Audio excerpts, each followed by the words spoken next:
Hello everyone, welcome back to the channel. In this video I'm going to walk you through how to link Xbox account to Epic Game account.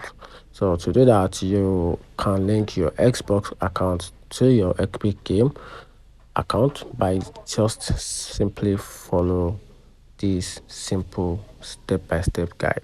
So let's get started. So the first thing to do is to go to the Epic Game website.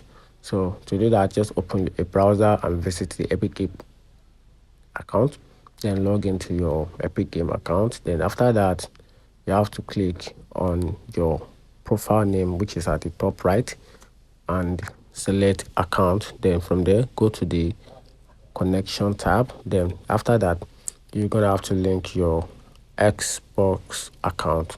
So to link your Xbox account, you have to click on the account under connections, then find the Xbox and click connect.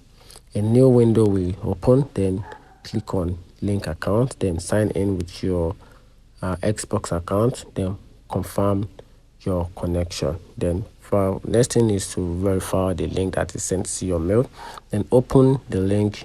Your Xbox account will be displayed under the connected account. Then once you open it, then verify the link, then your account is now linked together with your Epic Game, and that's how you can simply link Xbox account to the Epic Game account. Find the video helpful, turn on the notification button and follow for more. Thank you.